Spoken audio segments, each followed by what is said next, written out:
Hi everyone, and welcome to Daily with Ali podcast, your daily dose of wisdom.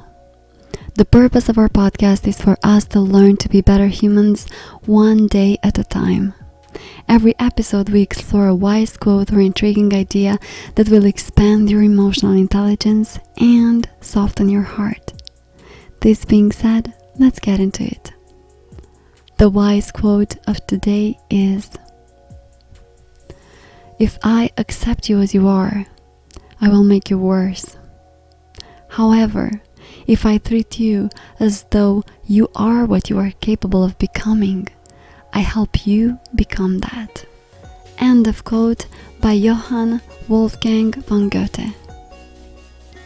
Now, this is a very interesting perspective from Goethe, and it seems contradictory to the idea that we should never date people for their potential, but always focus on what they are in the here and in the now. So, what shall we do? Shall we see the best in people and treat them as if they are already their best version? Or shall we mirror someone's current level back to them and help them become aware of their shortcomings? It's hard to say, isn't it?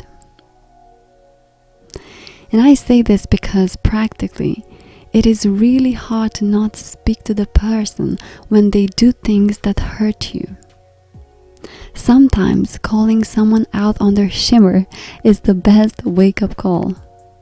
Like, for example, in a love triangle. You can hope that your man will choose you if you decide to lift him up in praise and completely ignore his cheating side.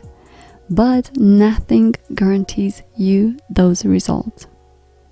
The only thing guaranteed is your heart being broken and your boundaries being crossed and possibly no responsibility being taken.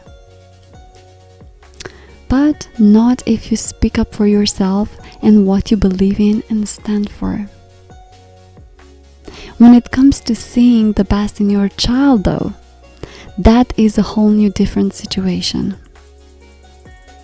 So, there is one thing giving a pass to a grown-up adult and another thing giving a pass to a child which is developing now and most certainly will be impacted by the faith that you put in him to a greater extent, alongside with the clear boundaries that are communicated by you. It is also easier as a parent to trust open-heartedly because parental love by nature is unconditional.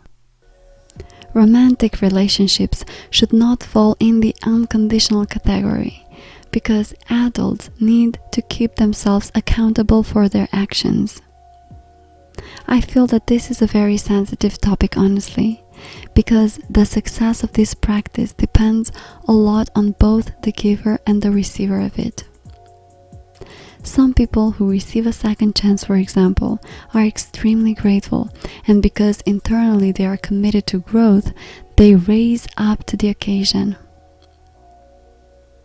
However, you can be so uplifting with people and you can be met with disappointment after disappointment because they are not ready to become the better versions of themselves.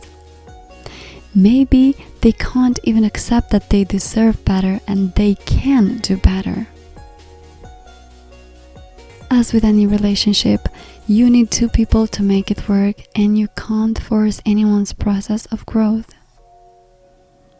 Indeed, what you can do firstly, for your own well-being, is to choose to see behind their behavior into the root cause of it and find compassion in your heart for them.